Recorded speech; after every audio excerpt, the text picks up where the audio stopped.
All right, Pledge allegiance. roll calls first. Oh, roll Mrs. call. Salzer, Here. Mrs. Petropolis, Here. Mrs. Lammel, Here. Mrs. Lebudzik, Here. Mr. Malkowski, absent, and Ms. Joy, absent, and Mrs. Grove. Here. Okay, ready for the pledge? Yeah, pledge. Oh. Let me sign this. I pledge allegiance to the flag of the United States of America, and to the republic for which it stands, one nation, under God, indivisible, with liberty and justice for all. Well, good evening, everyone. We have our administrative team here. Right now, we don't have any other guests in the room, but happy Valentine's Day. A lot of reds and pinks. But we do have some important things we want to make sure that we cover tonight. So we really appreciate you being here. But I'm going to turn it over to Mrs. Salzer for the approval of the consent agenda. Okay. Let's see. So we have the minutes for the January 10th, 2023 meeting, open and closed session, and minutes of January 24th. There was no closed session, just it was special meeting and various vouchers. Can I have a motion, please? I'll make the motion. I'll second the motion. Mrs. Petropolis, Aye. Mrs. Lebudzik, Aye. Mrs. Grove, Aye. Mrs. Lammel, Aye. and Mrs. Salzer. Aye. Okay, superintendent's report. All right. That Well, was quick. yes, it was. So just a couple things. Hopefully you had a chance to look at some of the reports from the buildings. Mrs. Bucheri has been working really hard on our EL access test, which all of our EL students have to take every year. I would say just from feedback, this is one of the smoothest times we've ever had taking that. So we'll await the results, and those results determine whether or not students continue to stay in EL or if they graduate out. So that's always our goal, and to see how they're growing. So that's been going on. I'm very excited. This was not in the notes, but in a couple of weeks, I'll have my second superintendent student advisory with students at all three buildings. Again, that's one of my favorite days to come around and do that. Questions should be going home shortly with those students so that they get a chance to look it over and talk with their classmates about it. And it's just amazing the leadership, even in kindergarten, first and second grade, that they show, and the poise at the table once they get over being shy. So yes, very cool. Tell the kids to talk to their peers about it? Like, does the teacher give them a time in class, or? Yeah, I believe at most of the classrooms, they come in and everyone knows who it is. And so they'll have their specific class, but we'll also in another class, like look for feedback from that. So if it's only one second grader, we try to get the feedback from all the classes. So, yeah. 3.2, the enrollment report. We had a very busy month. We are up 20 additional students from last month. And that's 2 additional students from this time last year. It's very interesting when I go to my superintendent meetings, you see people who have lost like 10% of their population since the pandemic, and others who continue to grow. And we look like right now we are just about right around where we have been. So we're staying very stable, which is very helpful in planning out for how many teachers you need, and just being able to see that over time.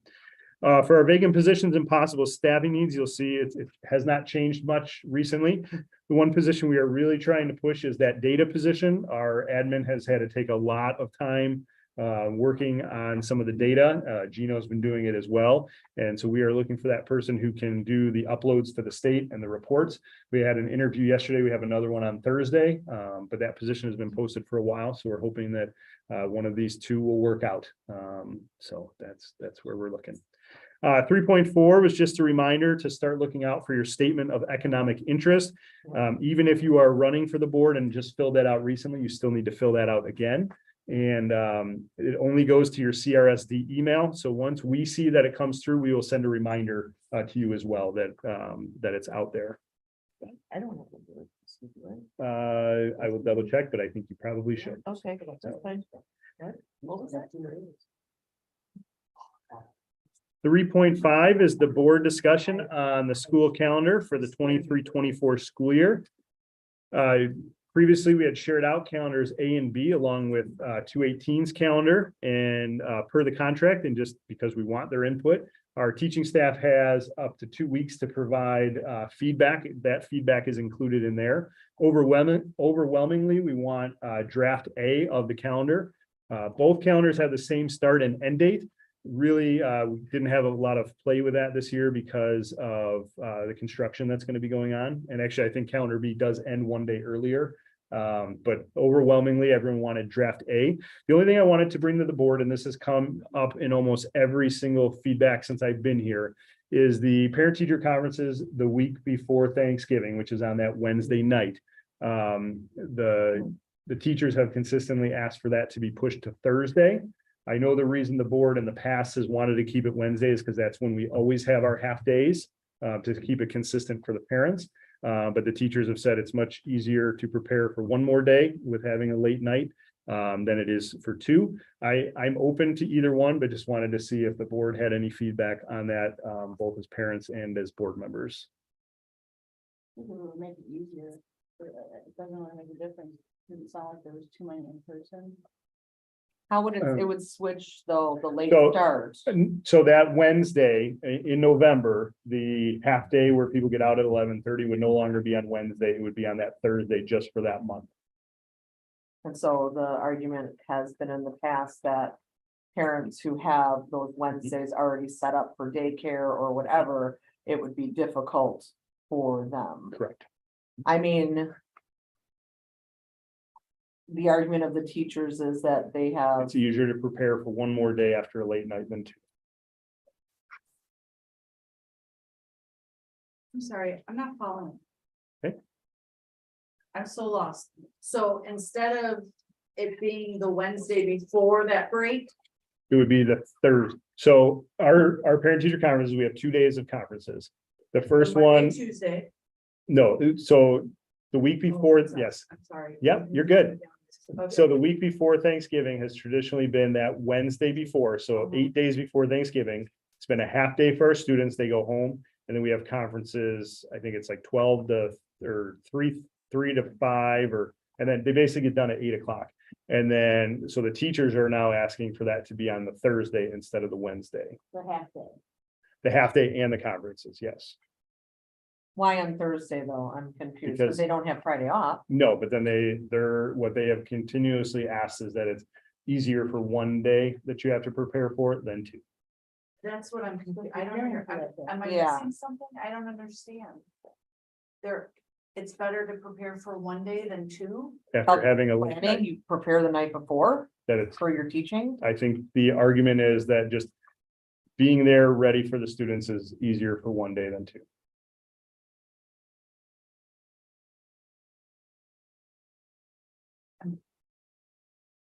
Lost. I guess I had a misconception of it as well. I thought that they wanted the late, I don't know, I guess I thought they wanted the half day to be after they've had a long day, so it's a shorter day Yeah. for them. Yeah. When I read it in the packet, so now I'm a little bit more perplexed about what I guess. The 1 or 2 days going back, because I mean, then they have a week off is what they're saying, Well, then so you it's would like, still it's have, closer to the light at the end of the tunnel. So then they have a week off, however, like they have one late night, so they'd still have to get up at the same time the next day, like, it wasn't like the day off. I thought maybe they had Friday off, so like that was the argument, So. so I would be recommending draft A. But I also wanted to make sure I brought that up because it has been brought up to me every single year. So draft A is leaving it the same and keeping the consistent Wednesday that people need to. Find someone to take care of their kids, because also it will impact the pre-K program. Because they switch it up that on Wednesdays, like the A kids go or the B kids go, so has that been taken into account also? Because I mean, if you're a parent of a pre-K kid, then that impacts them as well. Half days, pre-K doesn't have school. They don't. Oh, they don't at all this year, I apologize, and that was last year. It used to be that they would flip flop, I'm not crazy, right? Okay, just to make sure. It's been a couple years since we had. The only pre-K. thing I can say in favor of it, I'm not even saying either way, to tell you the truth. But the parents are gonna know way ahead of time. Mhm. It's not like it's being thrown at them last minute. but. You know, it's up to you guys. Mhm. It's, so it's not fair. Well, you're still here now though, so I your know, opinion matters. But it's, I mean, I don't know. I don't think it I matters either technically way. agree. If you have to find daycare on a Thursday, it's the same thing as on a right, Wednesday. and they know. I mean, I and want to plenty of support the time. teachers, So so that- I I don't mean, so- personally get the difference I don't of either. 2 days or one day. I mean, the kids are not doing, I mean, no offense, but I feel like the day before a break, all kids are just like, Yeah. you know, I don't like understand the staring out difference the either. window. Yeah. That, But- that's me. I don't get the difference, but I mean, then it's either the argument of, is it easier for teachers or easier for parents? If you're saying that like, it doesn't really matter if they have notice, then. Yeah. you- I mean, you my know. first reaction was that it's not fair to the parents, period.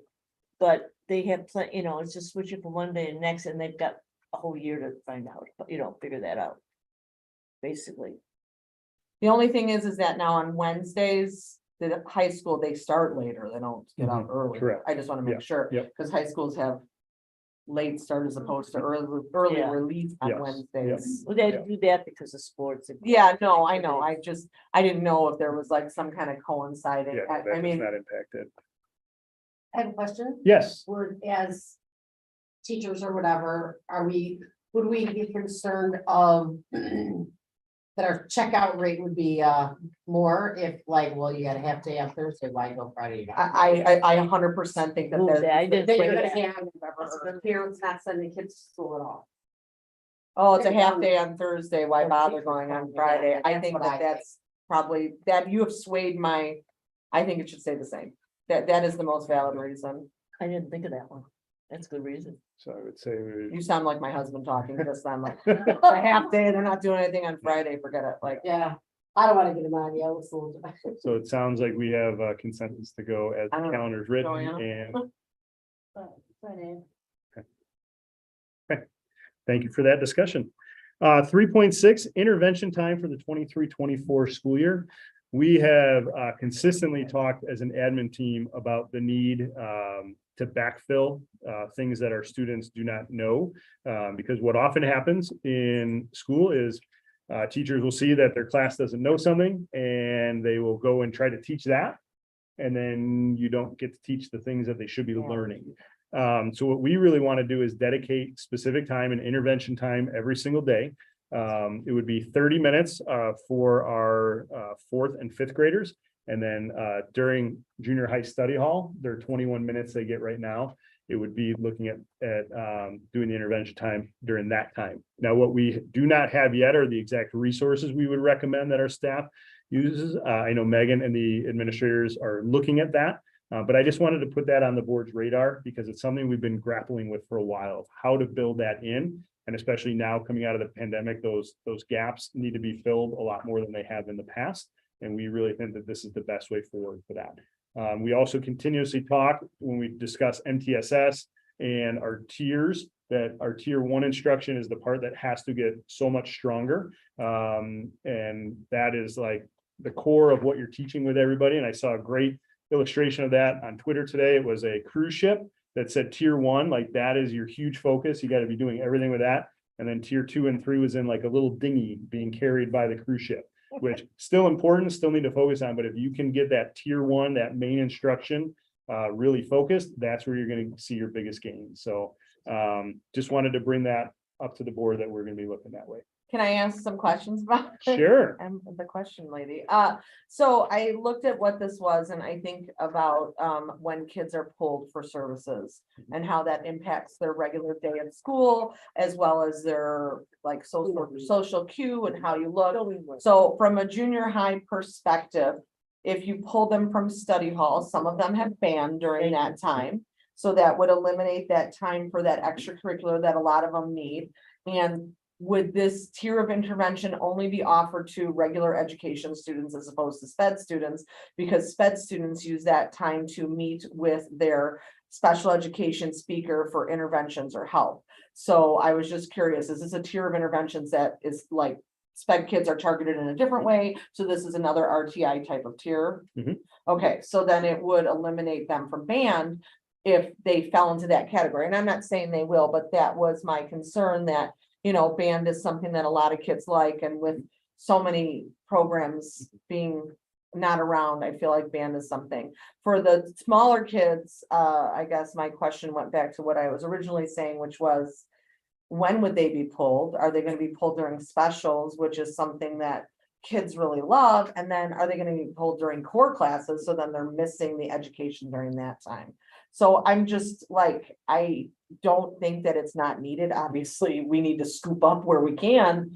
But I'm just curious how this looks in a real school day, in a real educational setting, you know. Well, and I'll speak fourth, fifth, and then I'd like to open it to anyone else, because we've all been talking about this. It would not be something they get pulled out of the class for. It's something that would happen within the classroom with small groups, with the teacher targeting specific groups of people who might be having Okay, the same type of interventions that are needed. okay, so almost like circles, like Mhm. you guys work independently, so like a way to differentiate in the correct. class, like these people might need extra help with math, the rest of you can do freckles or whatever it's called, like Yeah. whatever we're doing, okay, and then, but what about the junior high though, and the band Yeah, element? and we have talked about band, that really they would still go to band. Like, we would not want to take that away, and it's something we've talked about having to find something else, but that is something that came up in our discussions. Then I think that that's fantastic thing, because I mean, I do like the, I guess, study hall time as it is that kids can have.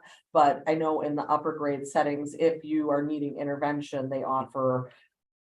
Not offer, it's Yeah. implemented, that's an extra time. Mhm. So I just wanted to make sure, I Yeah. just think that band, you know, like when you get into high school, you need to be involved in something, and starting in junior high. You know, I think that Mr. Kelly has a great thing going on, and I think allowing them to still have that is Yeah, important. well, and the thing is, I mean, so many times kids come to school because of the extracurricular. Yes. Like, they obviously have to come, but they look forward to those things. Like, the kids, I bet if we looked at attendance for Saturn ball at Ridge Central, those kids do not miss on the days they We get had to a go vote to. on a 10 o'clock Yeah, last night uh-huh. about not turning in some kind of formal. Yeah, and so if anything, we want to add more opportunities. We would never want to put like a cap on those. And it's something we struggle with all the time with the schedule. We had a junior high that was 1,000 kids, you'd have a lot of wiggle room and play. But it's something we have to work really hard because we have such a small junior high.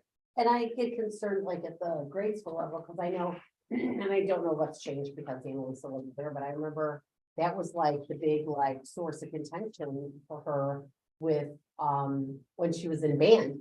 Because when they chose to take her out was during library, and she only went to library once a week. She's the girl who checks out 30 books at a time at the library, okay? It was like ripping off her left arm, you know what I mean? So I know sometimes, I mean, you have enough coordination of trying to get that band in and out, and I'm just, you know, I feel for all you people. That's all I have to say. Yes, yeah. Yeah. If I can just add to kind of put it into perspective and take away the word intervention. And think of it as a what I need time. So every single student during that time would get something they need. It could be differentiated to fill a gap. It could be differentiated to support an enrichment activity. It could be a hands-on activity. There's definitely more of a greater opportunity to support all students. We're not talking about a tier 2 intervention where a student would be pulled out. So then of is that. it push in? I mean, is this going on the teachers, or is there someone else coming in to support the classroom teacher? So we can do both. We don't have the exact schedules for next year determined, but it would be the classroom teacher and providing that during that 30-minute time of their 8 to 3 with the students. But if a reading interventionist is available or EL teacher is available, they can push in and provide that opportunity within the classroom, but it would not be a full out intervention. And would the grouping be based off of MAP scores, or would the teacher is seeing as their void, or a mix of both? Both, it would be as much data as we possibly can to identify a specific targeted skill. It reminds me of when I went to Central and it was like the Bluebird table. And you're gonna say the bluebirds and the redbirds, And the red birds. and everyone knew the bluebirds were the low and the ones. yellow birds. Yes. And everybody was kind of working in a separate paced grouping, and the Tracking. teacher was kind of moving about. And feel free to add, but it would not be ability grouping as much as it would be skill grouping that could change as the year is going on very, very fluidly. very flexibly. So it's not, you're in this reading, this student is reading at this level and they're gonna stay in there until they grow out of this level. It is using assessment data to then respond to that need. Yeah. And then once we get moving on, we're now gonna respond differently.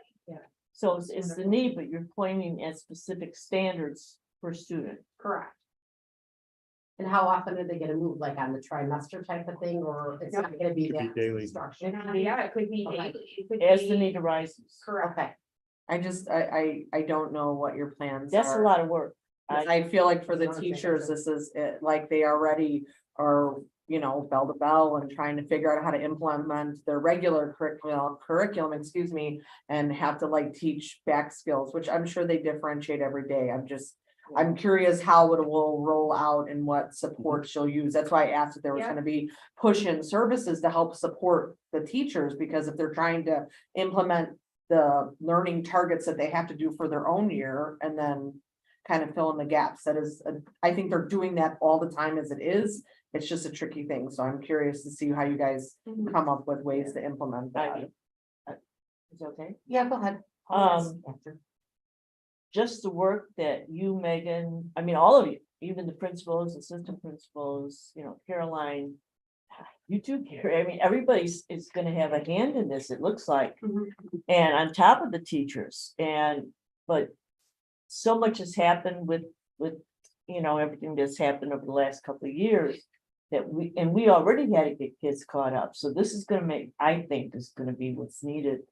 To really pick up the pace and get kids back where they belong, Mhm. a lot of them. And if it works, I shouldn't say that. I'm convinced it's gonna work, okay? It's very, very much needed. Then you've got something set to keep doing this with the kids that slip through the cracks and fall behind. You have that ready to go. And maybe you won't have so many kids in there once we get past this initial.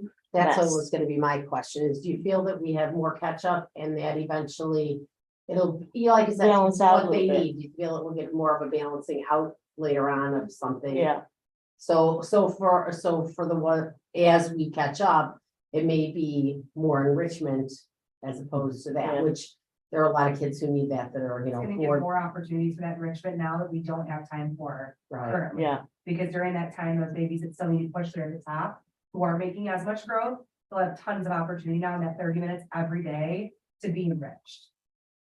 Yeah, Yeah, I That just, sounds oh, good. sorry, go ahead. don't envy the work involved. No, I Tell just, me I know facts. that we had discussed there being like kind of formative assessment in the beginning. And then summative, and then, talking about those exit and entrance skills. So I feel like map testing, although it does give great data, sometimes it's not the best for all students. And sometimes you guys know what we're supposed to be looking for with our curricular outcomes each year. So if we are creating, formative data when the students come in, I think that might give you a better idea if you gear it off of the learning standards that are supposed to be being taught. So that's, something. I just always worry when we're helping the kids who need the extra help. What are the kids who are at the top of the kind of the line doing? And I hope that maybe we're thinking about how can we help those kids grow as opposed just to sit there at the top. But, I think they forget that. them into helping too. Yeah, I mean, it would be more teacher directed, to provide the supports, but Maybe like peer assisted or something even. Sometimes I know just from personal, I think that's hard on their level. Mhm. Like, oh, I'm always stuck in the group where I have to be the helper, and sometimes I feel like there's pushback, but I do agree. I think that's, kind of a heterogeneous group as opposed to a homogeneous group where they can help, but I'm curious if there's a way for kids, who are at that. I hate to say, like tracking levels in a class, but I think you know what I'm trying to Mhm. say. And we will keep you updated. We've really finally made this decision that this is the direction we'd like to go, but we'll keep you updated with where we're going. So. Good job. Yeah, I'm happy to see MTSS. It's a great system. That's great that we're, thinking of. All right, curriculum director's report. okay, so my 4.1 is the social studies textbook adoption recommendation. I do have a presentation for the board today. You also have it in your board packet, and if you look through it already, you've noticed it is wordy. But there is a lot of information that needs to be shared, with everyone today. I'd like to start off by reasoning, or sharing our reasons for why we have taken on this endeavor. First of all, there are new state standards for social studies. The state is calling them social science standards. So we do need, as a district, to make that adjustment to meet those standard requirements, and the mandates. Reason 2 is to update our current resource. Our current resource that we're using in the classrooms is copyrighted some back to 2002, 2005, 2007. So they're a little bit outdated, or a lot of it outdated. Some will say that history doesn't change, but there are some things that do need to update within that resource to bring us to current times. And we want to align what our current teaching practices look like in the classroom with a resource that matches that. And we've been doing a lot of updates over the last 5 years with new adoptions of different resources. And we want to make sure that we support the teachers with that implementation of those current teaching practices across the district. So just to share with the board a little bit about these new social science standards, the district will continue to talk about social studies and social studies standards, but if you're looking to learn more about them, you would find through the state that they're called social science. There are 3 goals that the state is introducing to us with these standards, and I am going to read them just for all of our listeners at home. That might not read the slides, but goal 1 is to develop skills critical to success in college and careers, including creativity, critical thinking, working in diverse groups to solve complex problems, global awareness, and financial literacy. And again, one of the things you'll recognize through this presentation is some of these words that you'll see in the standards are not our traditional, what we would think is social studies, history, geography, math learning. They're very much more global, more impactful, more long-term for the success of the student, not just the rote memorization of dates and explorers and things like that. It goes deeper than that.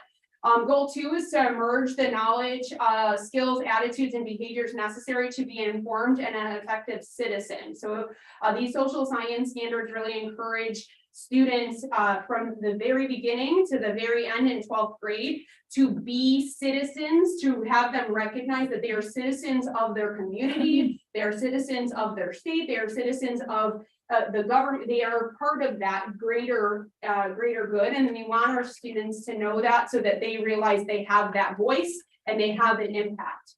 And then goal 3 is creating graduates who are civically engaged, socially responsible, culturally aware, and financially literate. And so that is, again, those areas that we might not have seen when we were in social studies classes, that a lot of the instruction teaches these skills, these critical thinking, but they use the same content that we might have seen in books before. And we have some samples out here for the board, and then anybody else in the community that wants to come and look through them. You'll see a lot of the same content in them, but when we're talking about the introduction of them, the implementation of those standards to the students, it goes deeper into problem solving skills, critical thinking, and takes it more into how that connects to them as a child, as a student, as a young adult, and how they can then take that beyond the class that they're taking. So there's 2 components of the standards. There's the inquiry skills, which we talk a lot about inquiry. Our new math series that we adopted is inquiry based. Our science adoption, TCI science, that we had adopted several years ago, is inquiry based. And these are following suit with that. And just to kind of sum up what inquiry means, it's really the thinking and the doing. So it's not just the sitting and the getting that we might think about in classrooms. It's more about thinking about the work, thinking about the steps, and then going out and doing those and giving the students the skills to be able to do that. So it involves questioning, investigating, reasoning, and responsible action. And when I say those things, I want you to notice that it's involved questioning, the students coming up with questions, the students coming up with more questions and inquiring well, what if this happened? And if this didn't happen, what would happen? And if this happened, how would that impact this? And so the student, it's really encouraging that the kids to come up with questions and kind of think about their thinking. More engaging. Absolutely, well, yeah, I think so. Investigating and not only asking those questions, but then going and seeking those answers, whether it be just questioning their teacher, or looking through the resource or looking online. Now we have so much at our fingertips. Being able to reason, does this make sense? Does this, and thinking about their thinking as metacognition, so thinking, does this make sense? And then taking a responsible action. So once they have all of that information, how can they act upon it? What next steps would they take? And then, like I had said, all of those inquiry skills and the critical thinking and the creative thinking, problem solving, that's going to be taught through concepts. And these are disciplinary concepts that might sound more familiar to us, that are coming through the social science standards. So there are the ideas, the principles, the content, in order to pursue the answers to the questions that the students are asking. So the elementary is based from the state standards as themes. So we have in kindergarten, My World, first grade, living, learning, and working together, second grade, families, neighborhoods, communities, third grade, communities near and far, fourth grade, our state, our nation, fifth grade, our nation, and our world. And again, these are very similar to what's traditional to our current happenings in the classrooms. And then the junior high topics are civics, geography, economics, and financial literacy, and history. Again, those are typical, but the way that we're implementing them and presenting them to the students is going to be through these inquiry skills. So we did have a really nice pilot group this year of a variety of staff from all three of the buildings, and of course like to thank them for being a part of this. We actually had all three of our junior high social studies teachers on the committee, which is so helpful because it not only gave them an opportunity to talk about the pilot and be a part of the pilot, but also collaborate and talk about what are you doing in sixth grade and what am I going to do about vertical articulation is what we call it. And they were having conversations across the three grades at the junior high about what they're doing currently so that they can then make sure that they align a resource to a recommendation to the board that aligns to that. So we got together starting in the fall. We met with different presentation groups, these three here specifically, TCI, Impact Social Studies, and HMH. From September to January, and they looked through these resources. They implemented some of the lessons. We met with some representatives for webinars with the actual reps, and we learned a little bit about each one of these three pilot resources. And here's just a general bulleted feedback that gives you kind of a general sense of the three. TCI is the resource that we use for science. So it is connected to our science program. It is inquiry based. It's the same online for students and staff that we would engage with through the social studies pilot. It is inquiry based, as I had mentioned, at the district that as many of our resources are going towards. It does incorporate the new state standards with a lot of real world applications, variety of activities embedded in the lesson. And then Impact Social Studies. It is our current resource, so that was taken into consideration. It does have some inquiry based. It's not as embedded throughout the lesson, but there's definitely a presence of the inquiry, posing students questions and kind of encouraging that questioning to take place. And each lesson has a similar layout and reinforcement. So lesson 1 has a similar structure to it, and then lesson 2 has a similar structure to it, so on and so forth, which some of the feedback from the committee had said that sometimes can be nicer for students to kind of have that routine. However, some feedbacks to the negative side of that is it becomes a little bit redundant. The kids kind of get bored with it. Just turn the page and now we're doing the exact same activity with just different content.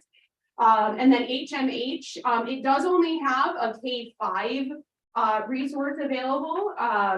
It has minimal inquiry based. It was more at the end of the unit, kind of as that thrown in word problem, kind of asking students to apply their learning to this, possible real world application. And it is not up to date on state mandates, which there are plenty of them that have come out with the new social science standards. And so we wanted to make sure that we shared a summary of all three of those resources that we piloted. So our recommendation for the board, and it is not a vote today, it is just to share the recommendation with the board, is that we recommend adopting for kindergarten through 8th grade students, TCI, social studies. And we do have those resources out here for you as a board to look through, and then of course the community over the next month to come in and look through as well. And I'd like to share a little bit of why we would like to make that recommendation. As I had mentioned, it is inquiry based. It's aligned to the direction of the district. The units in the lesson overviews do build a lot of background knowledge, which is super important for students to make that connection to the real world and themselves. There's inquiry is embedded throughout the lesson. So it's really encouraging the students to continue that throughout, and it just doesn't feel dropped in. It feels very natural within each lesson. It does develop critical thinking skills. It allows for student discourse, which is communication and conversation about a topic. And that is something that our new math resource is also encouraging, is a math community where students are talking about their thinking and talking about their why. So this would support that significantly. And it prompts student discussion that aligns to the other district resources. We also, throughout each of the lessons, saw a lot of real world applications. If you take a look through each one of these books, you will see our students. You will see the kids will be able to make connections with the pictures and put themselves in each one of these pictures, very up to date, diverse content guided by state standards, allows students to learn about multiple perspectives, supports authentic learning, and is culturally responsive. And then the accessibility piece was important to us. TCI offers all students in a bundle online access that allows the students for the text to be level, text to be read aloud, highlighting features, accessible notebooks at home, in the classroom, a variety of opportunities for students to engage in vocabulary cards, games, Jeopardy type things, which they have recently updated so that it is even more engaging than when they first developed the resource. It is differentiated, and it's that differentiation is embedded naturally through the discussions, and it is customizable as well. So that's important to know that we can support all of our students. And then the student journal is at the K-5, they do not have a textbook. They don't have a hardcover heavy book. They offer what is called a student notebook or student journal. And so the text is actually their workbook as well. And so students are working directly with the text and able to write in the book. And that's a consumable text that will be purchased for, it comes with our purchase if the board approves it. Every year the students would get their own social studies workbook. It's soft cover, it's more the students can make more of a connection to it than the harder cover book. There's visuals throughout the lesson that promote the student connection, very inviting, very realistic, very engaging. And I just want to share just with the board the elementary structure of a lesson and then the junior high, just so you can get an idea of it. So each lesson at the elementary starts with a unit opener. This is a unit at the primary grades, and this is the unit opener. So it asks the students, how am I special? No one looks like me, no one talks like me. And the thought in the social studies aspect, the essential question is, who am I? And so this is, again, very different than we might have experienced, but the purpose of this is to see the impact of all people on learn from all perspectives when we're doing things. So after the students do the unit opener, it focuses on the objectives, not only in social studies that you can see there, but then also language arts and how we care for others. This is a first grade lesson, and how we care for others and how it's important that we incorporate that into our daily lives as a citizen. And then we have the preview of the lesson. The students learn a song, Everyone is Special, a song and dance. And then they go through some different activities. They act out 3 different scenarios that challenge you to care for others. It also incorporates, and this is why your slide is so funky, because it's a little bit more interactive. What's the question? Yeah, roll a ball to find out what is special about each of your classmates. And this is really that citizenship building. And then at the end, their assessment, if you will, is often called at the primary grade to show what you know. And the students would need to use words and pictures to show who you are, and use facial expressions to guess how someone might be feeling in a different situation, which is so very important. I can take this into even upper grades when you're having a debate with someone. You need to be able to read their body language, their facial expression. You need to be able to understand that. And then at the junior high, it's very similar, but the structure is just a little bit different, where there's an opener where the students would watch a video. There's a project that is an inquiry-based project. There's hands-on activities throughout, and then there's a closing activity along with that, again, assessment. So that's also detailed in your slides that you have. Here are just some positives that the teachers had found through implementation of the actual lessons in TCI. They thought that this would be a nice transition for our students and staff. We have had several recent adoptions of different curriculum resources. And so one of the things that they felt would be very easy for a transition is that it aligns to our current TCI science. There's engaging instruction. The student journals are interactive and relevant to the specific age group. The vocabulary and content is age appropriate. The visuals are beautiful. The student transition, or the sports student transitions from K-5 to 6-8 and then on to high school. The only negative that we saw with TCI is that all of the assessments are online and would need to be printed, which again does put an extra step onto the staff. But it is one small thing compared to many positives that the pilot teachers had noticed. And there are 3 quotes from pilot teachers. I won't read all 3 of them because you do have them in front of you, but I do want to recognize this quote here. This was immediately after, this is a 5th grade lesson that was taught by a 5th grade teacher at Ridge Lawn. Actually, 2 of the teachers that were piloting both did this lesson, and what they had the students had to do was create a party in their classroom. They had to create a class party, and the teachers just were so amazed at how engaged the students were and how they really were invested in this, and it was aligning towards the Boston Tea Party content and information about all these different things, cause and effect. Lessons, and the next part of the lesson, the PTA at this school at their kids, the lesson says the PTA comes in and puts parameters on them.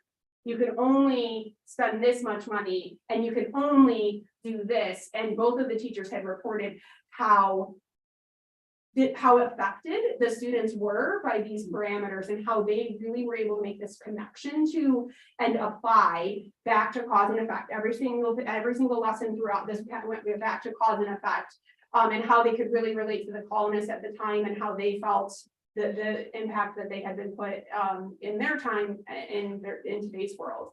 So please read through these quotes from the teachers. The junior high teacher had given some feedback to us. Then the next one is 1st grade, 2nd grade teacher. We had a variety of teachers that implemented these lessons in their classrooms. The TCI purchase that we would be recommending does come with professional development. One of the things that I do from sitting in this position this year that I like about the professional development that they offer is there is a variety of times that are not 6 hours of sitting and getting. There's 2-hour windows, there's 3-hour windows, there's some flexibility with it, which I think is very helpful. When you'll even see one of them is just 15 minutes of just course basics, just like logging into TCI and navigating 1 to 2 hours. I think that's very palatable to the teacher mind, especially when we're talking about the limited time we have on certain days. This is something that I think can be very easily absorbed in a short period of time. And they do have ongoing trainings on on-demand library for that professional development as well. So, as I had mentioned, our recommendation is TCI. I'm going to ask the board at the next board meeting to vote on that. But the samples are up here in the front, and I do have and shared available with you all the online access to navigate through that as well. So what questions do you have? Yes.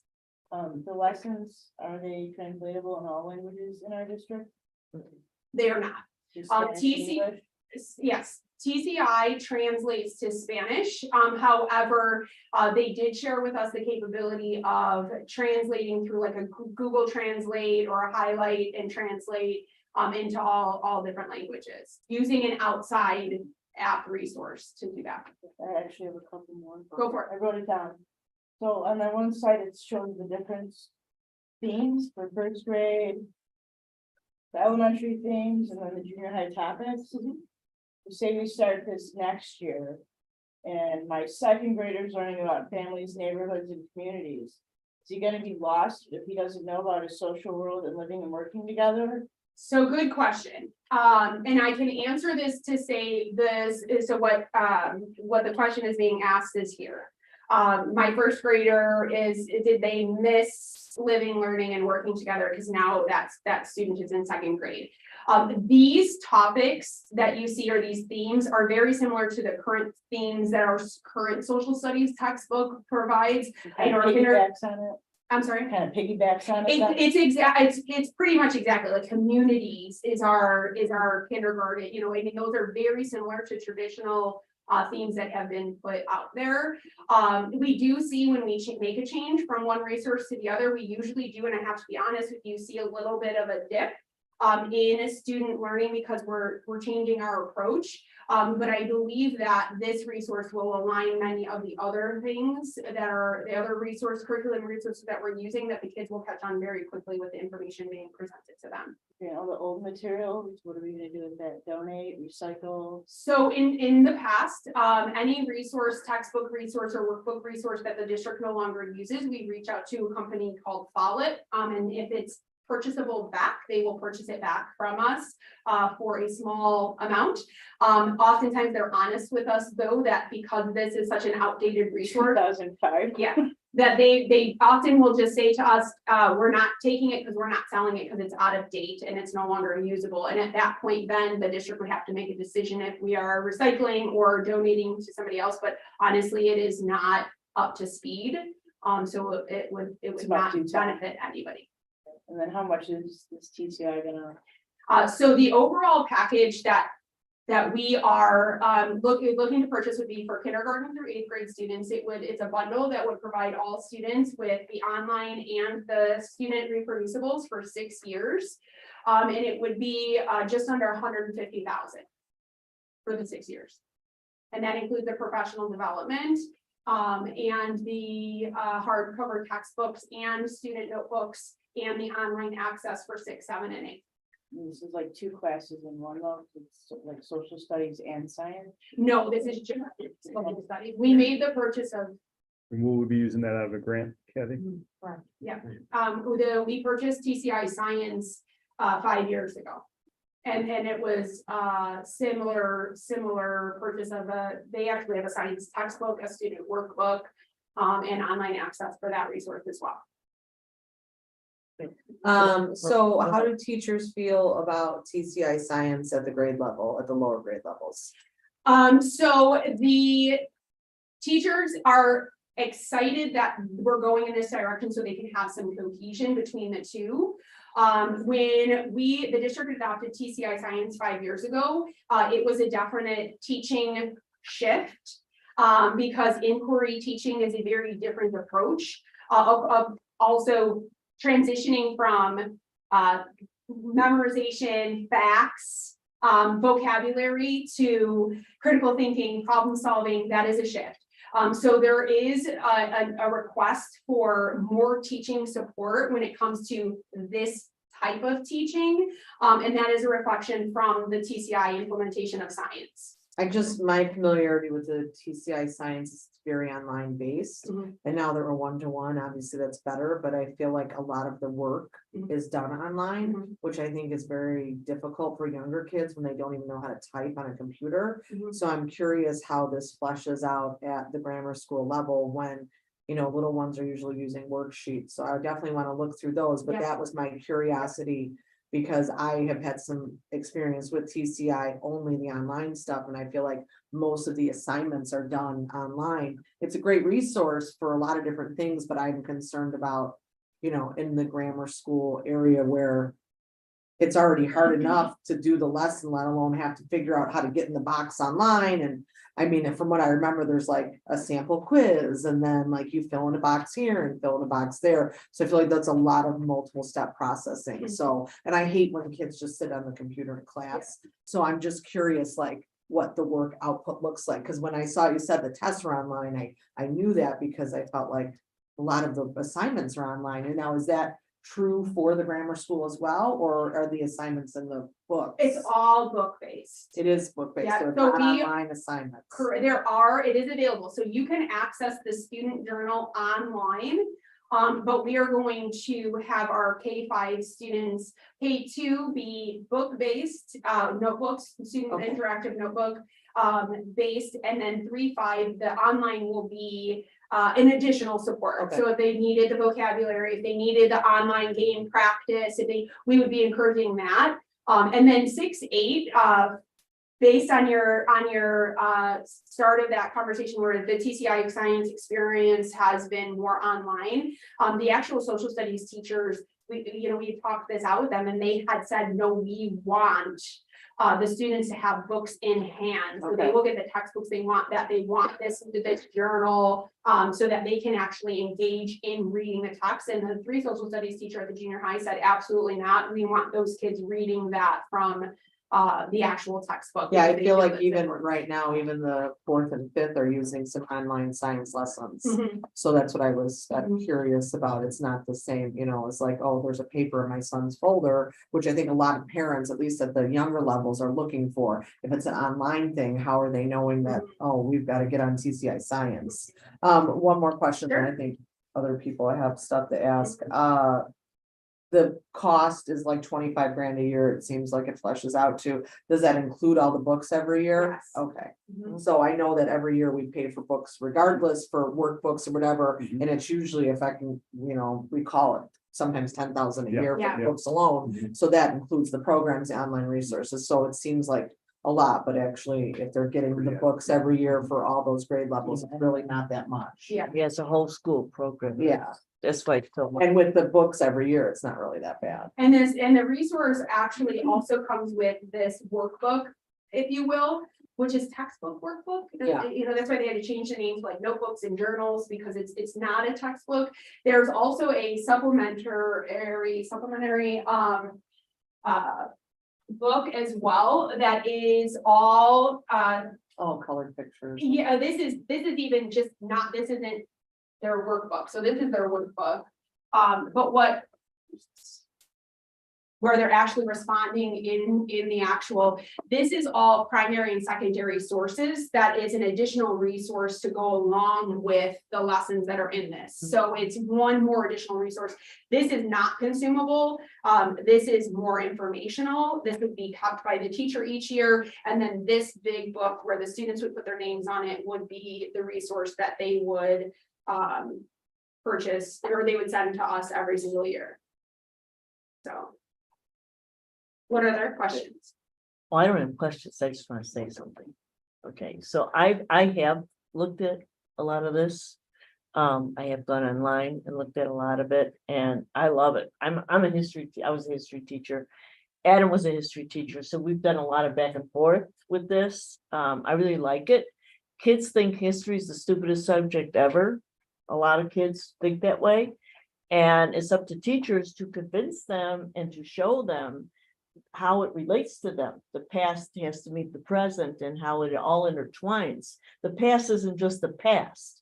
The past also affects now. And you have to be able, and I know I taught that way and connected it. I know Adam did too, as much as possible.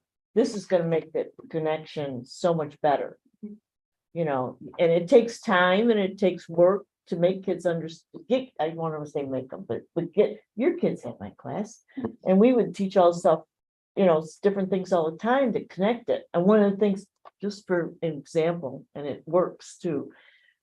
One of the things I taught them, 6th grade and 7th grade, you don't vote, you don't get to complain.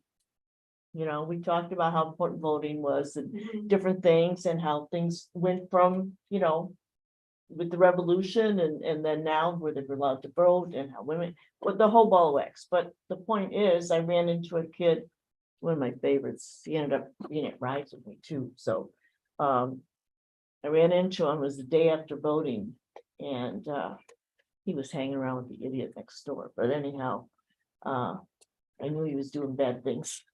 So I asked him, I said, so you look terrible. I says, did you vote yesterday? And he wouldn't even look at me. He's got his foot dragging on the ground.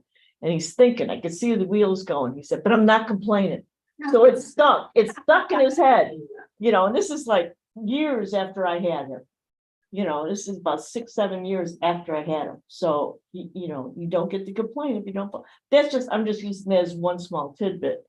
But it makes a difference in their lives if they can understand and make those connections. I think so. Yeah, one of the junior high assessments, which was at the very end, it's a question. And the students had to answer the question, which was how would you have thought technology impacted, you know, this event?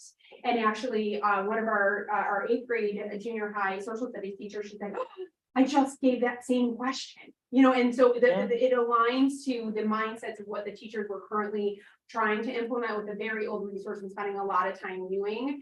But it's relatable for the students, and then connecting it towards that impact that, like you said, past to present is very important that they realize. I mean, such as simple as how do they even learn how to build a car? You know, and then what's the connection to today? You know, I mean, just simple stuff like that.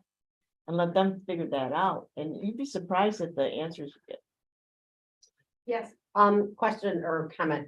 I noticed on one of the slides, and I had seen it before, they were talking about how it was social studies and then language arts was pulled in. So does this, well, that's what I'm asking. Is there a lot going across? I mean, obviously we have TCI science. They're not going to be like, I mean, is this, do both of these interact with one another? Is there across the, cross curriculum? You know what I mean? How well of a job do they do? I mean, because that's, I mean, I know, I don't know if I've talked about it here before, but I mean, I think about like when my 2 older boys who are 29 and 28, they cross curriculum like crazy. I mean, I pull out the craft that they, you know, all the projects that they did when they were doing one thing, and they did cuneiform and they did art and all that other type of stuff. And at a certain point, we stopped doing that. And I like the whole fact that you can talk about, you know, I don't know, I've seen them do it very well in summer school. And do they have a lot of this going between? I know. Yeah, so we hope that we can cross curricular. I know, it's like, What's the word there? And all of our resources, so there is that connection. We don't want students sitting in isolation, like I only learn math in math class, and I only learn science in science class. We want them to be able to understand that this is connected. This learning is beyond that time of the day. So we do see, especially with science and social studies, a lot of connections between these content areas and reading nonfiction standards, and also writing, speaking and listening when they have to debate and present. So it does come in, it comes in naturally. These are not standards per se within language arts, but it does very much support the work that is being done in reading and writing classes as well. Yeah, it has to. Social studies is hand in hand. If you take any type of standardized high school test, it is reading for information text. So that's what they do in social studies, and writing as well, like the PBQs and stuff like that. So and actually when you get to 6th, 7th, and 8th grade IAR assessments, some of the standards that do pop up in that data are reading science text and reading history text as well. And it's not just reading and math that are assessed in IAR. We often kind of overlook that.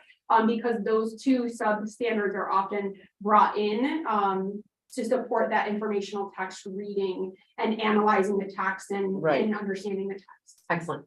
The other thing I wanted to either comment or whatever you're talking about, that it's over 6 years and there are some online. So the beauty of that, my guess is the whole fact that because it's over 6 years and the whole fact that with online and things and it being a soft side, we also have updates happening as Correct. opposed to 2005. Right. Correct. Okay. Yeah, and that's what, one of the things our representative from TCI had shared is that they are actually able to make those changes live in the website. They've actually, from the time he presented it to us, to the time we actually looked in it, there were additions that he was emailing me constantly about the things they were updating. And the junior high, the reason why we do not have the junior high resources in actual text here is because they are still at the printing press, making sure that they have all of the new recent standards and mandates included in that. Mhm. There's something Yeah, else. I really like, Mhm. I like. Yeah, I appreciate that these goals are tying very nicely with the portrait of Warner. Yeah. Well, Was it plain? I didn't say, no, it's not. Cue the Ultimate learner comments. No, it really does. Yeah. It works. And I think all the questions and comments are great, I have so one more question. go for it. The timing, all the, break it, go back. All the professional learning, is that all at the beginning when we start, or is there some of this scattered throughout the 6 years? This is just specifically the beginning. Okay, This would just be the beginning. This is just how to navigate the resource, how to grade and assess using the resource specifically to TCI. okay, We have talked as a social studies textbook committee, as a science committee that we were running last year. What we want to do is pull away from the actual tied to TCI professional development and build on inquiry-based teaching and the practices within that, teaching practices, just of good teaching practices that can be included in all of our lessons, not just specific to TCI.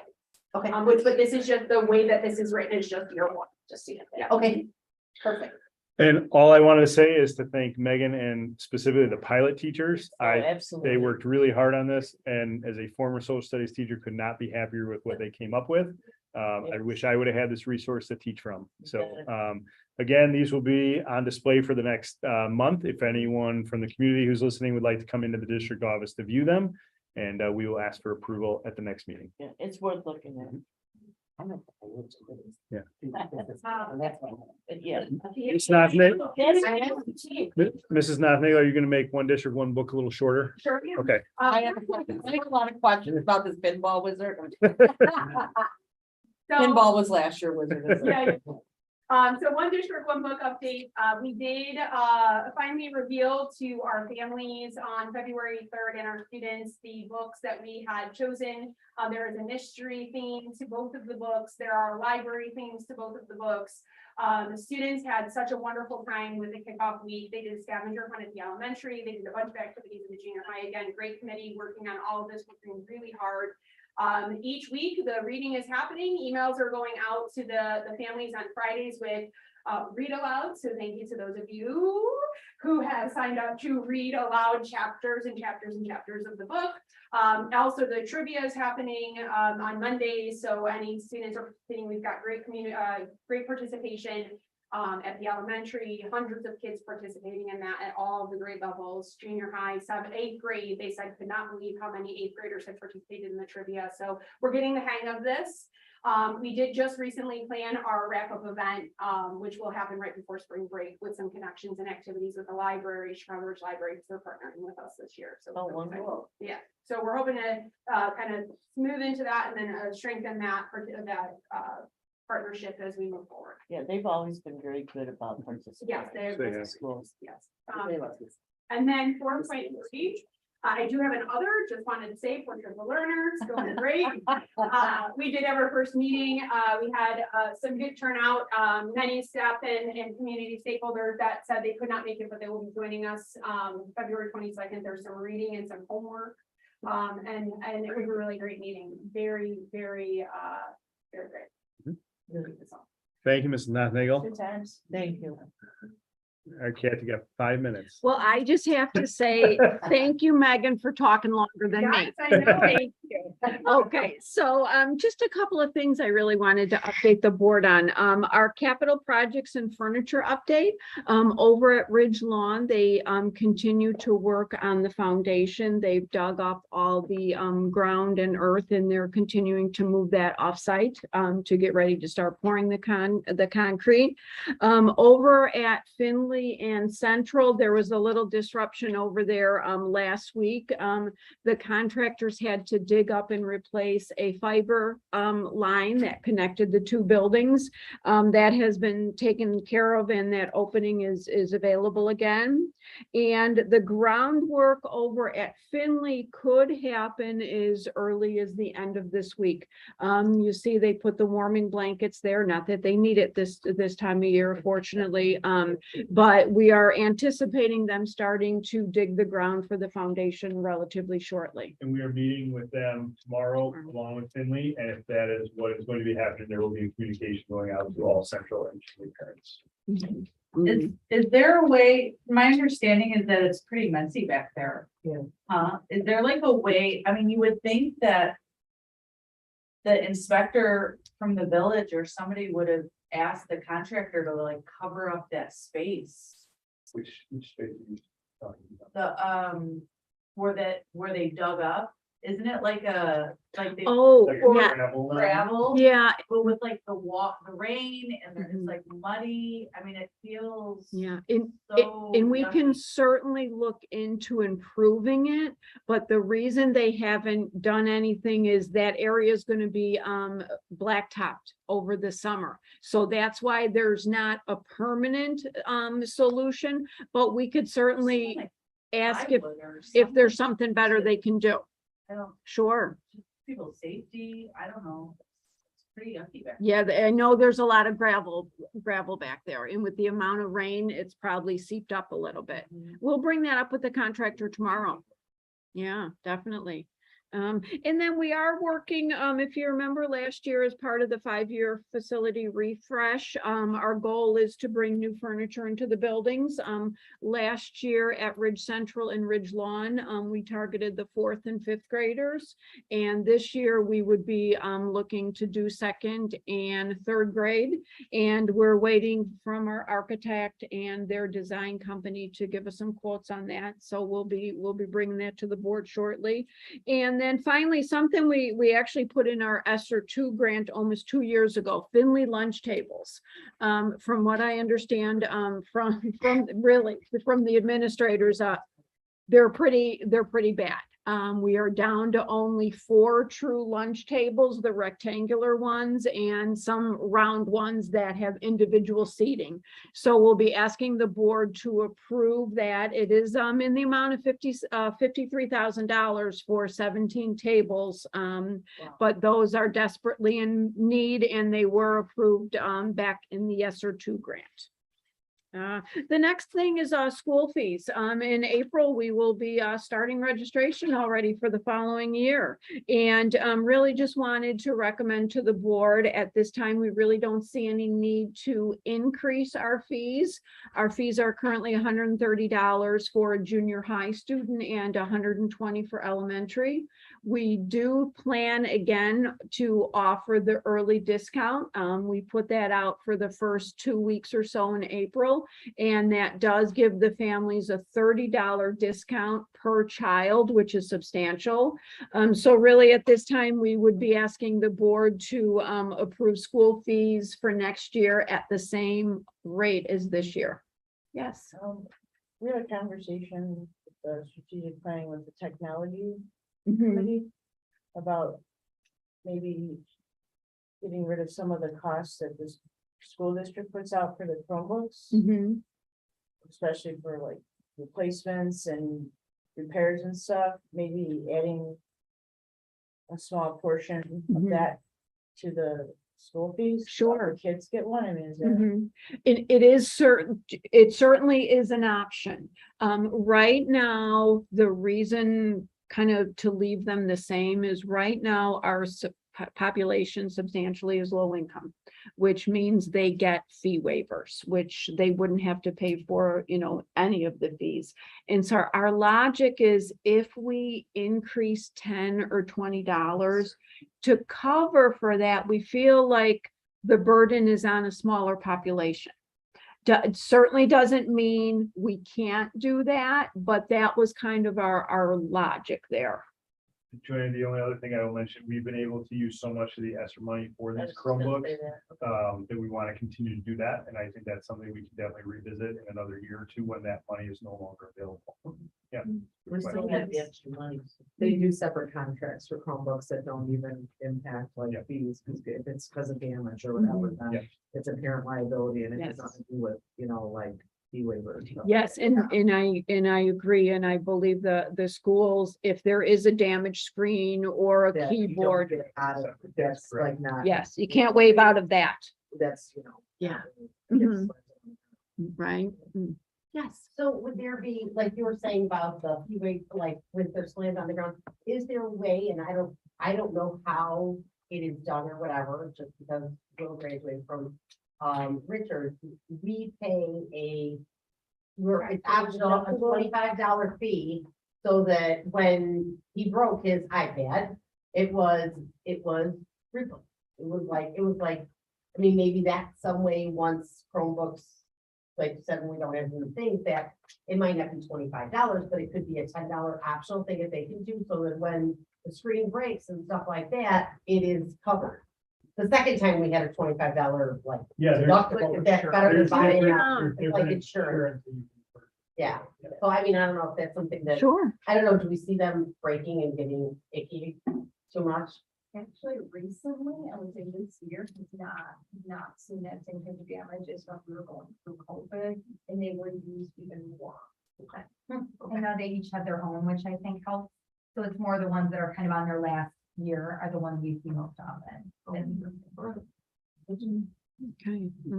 Okay, next, I will just going to ask the board to renew our milk contract with Cloverleaf. We were able to negotiate a 1.5 cent increase for both types of milk. And Cloverleaf, this is a little bit higher than we've seen in the past. Previously, we've seen 2%, 3%. This is more 5% increase, but they are citing staff, equipment, and inflation for the higher than normal increase, which I think we're all seeing across the board. Mhm. Okay, Something they do every year? yes, every year. Mhm, yeah, Yeah.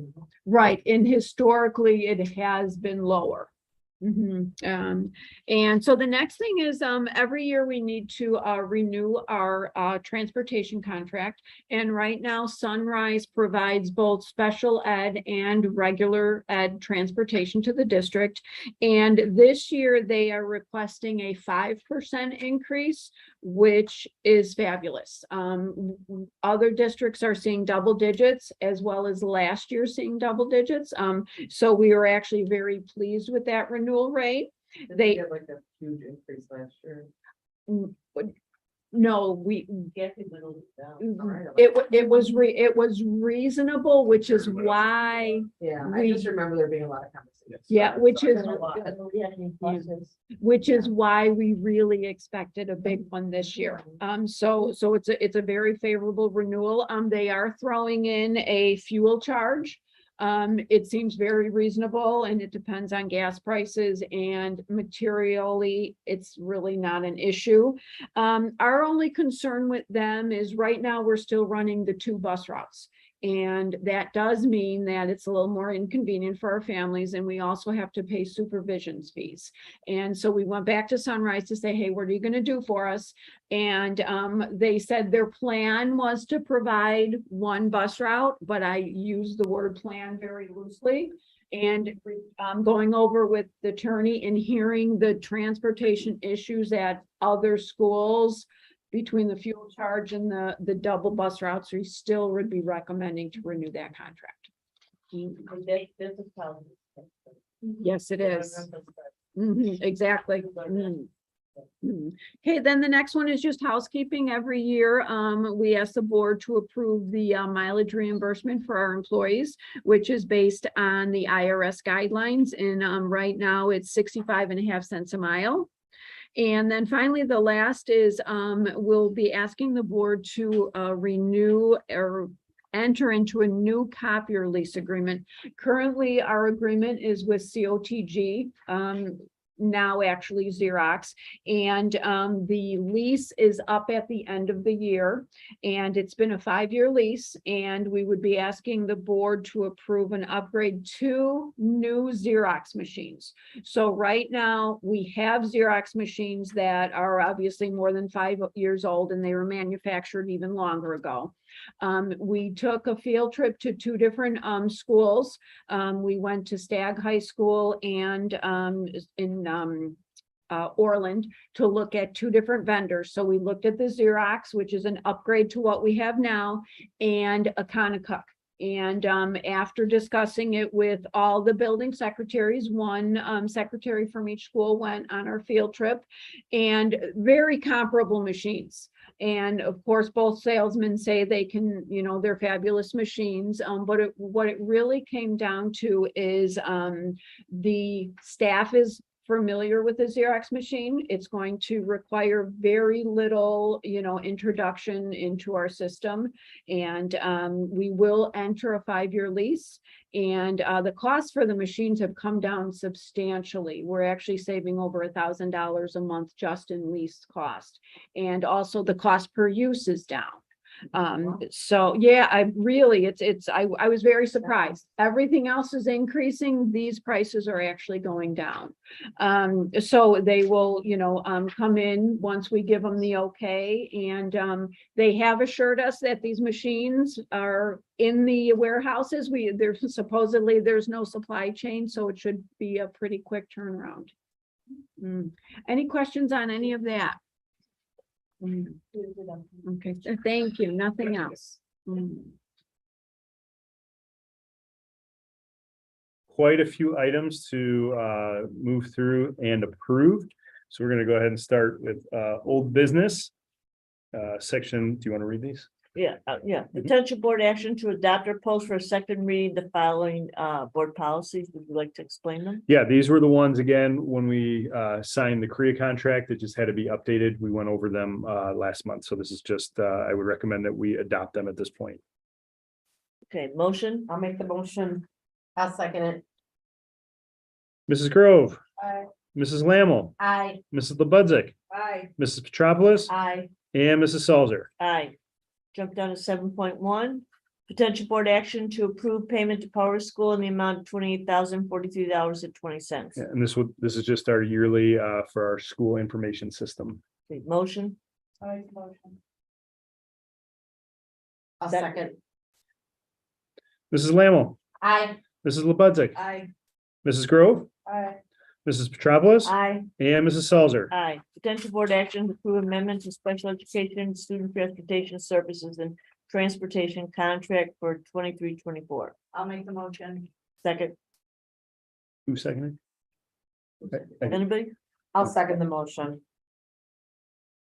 Mrs. Lebudzick, Aye.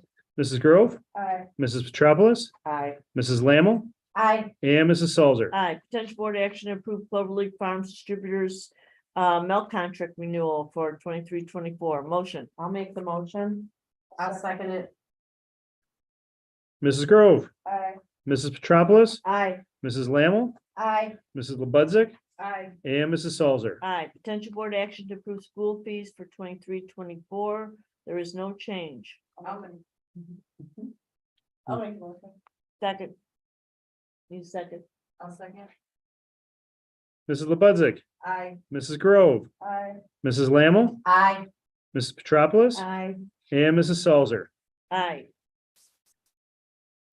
I know, that's what I was saying. Amy. Potential board action to approve change in mileage reimbursement, 65.5 cents. Okay, can I have a motion? I'll make the motion. I'll second the motion. Mrs. Petropoulos, Aye. Mrs. Lammle, Aye. Mrs. Grove, Aye. Mrs. Lebudzick, Aye. and Mrs. Salzer. Aye. Potential action, board action to approve copier lease agreement with Xerox Financials. 5 year, 60 months at $825 per month. I'll make the motion. Do we have a second? I'll second. Mrs. Petropoulos, Aye. Mrs. Grove, Aye. Mrs. Lebudzick, Aye. Mrs. Lammle, Aye. and Mrs. Salzer. Aye. Potential board action to approve purchase of lunch tables to Finley Junior High. $53,261.31. Do I have a motion? I'll make the motion. I'll second. Mrs. Petropoulos, Aye. Mrs. Lammle, Aye. Mrs. Grove, Aye. Mrs. Lebudzick, Aye. and Mrs. Salzer. Aye. Potential board action to approve contract with Icon Dream Center. And I Can Dream Center is a placement for one of our first grade students. I'll make the motion. I'll second it. Potential board action to Nope, approve. I got Oh, it. Mrs. Lammle, Aye. sorry. Mrs. Jumped Lebudzick, ahead. Aye. Mrs. Grove, Aye. Mrs. Petropoulos, Aye. and Mrs. Salzer. Aye. Potential board action to approve 23-24 calendar. And the recommendation is for draft A of the calendar as presented. And we're not gonna, Nope. I'll make the Me. motion. I didn't know based on the information. Yeah, I think it, Okay. what was that, June? I would make the motion. Okay, Need a second. I'll second it. Mrs. Lebudzick, Aye. Mrs. Grove, Aye. Mrs. Petropoulos, Aye. Mrs. Lammle, Aye. and Mrs. Salzer. Aye. Okay, no meeting reports, informational, opportunity for any visitors to speak. You wanna go home too. President's prerogative, we're past the halfway point, guys, so, you know, it's all. No, it's, No, I meant the days, you know, I didn't, you know. Just because You you're wanna counting do your it. days. Yeah, well, almost. I already got a couple trips, so. There you go. Remember that when you retire. We'll travel. But thank you, Megan. Wonderful job, all of you, as always, and the support you've been giving Megan for all this. I hear things. Keep it up. You guys do great. Thank you. That's the best thing I can say is thank you. all right. You want me to read my thing here? You can All right, we are going to adjourn to the closed session for the purpose of the discussion of the appointment, employment, compensation, discipline, performance, or dismissal of specific employees of the public body or legal counsel for the public body, including hearing testimony on a complaint lodged against an employee of the public body or against legal counsel for the public body to determine its validity. However, a meeting to consider an increase in compensation of a specific employee of a public body that is subject to the Local Government Wage Increase Transparency Act may not be closed and shall be open to the public and posted and held in accordance with this act as defined in the Open Meetings Act, Section 2C1. The discussion of collective negotiating matters between the public body and its employees or the representatives or deliberations concerning salary schedules for one or more classes of employees as described in Section 2C2. The discussion of student disciplinary cases as defined in Section 2C9. The discussion of pending or probable and imminent litigation affecting or on behalf of the district as defined in Section 2C11. And the discussion of minutes of prior meetings lawfully closed under the Open Meetings Act as defined in Section 2C21 for purpose of review, approval, or release of such minutes. There will be no discussion of security measures during this meeting. Can we get a motion to go into closed session? I'll make the motion. I'll second. 7:52. Mrs. Grove, Aye. Mrs. Lebudzick, Aye. Mrs. Petropoulos, Aye. Mrs. Lammle, Aye. and Mrs. Salzer. Aye, All right. thank you. Have a good one.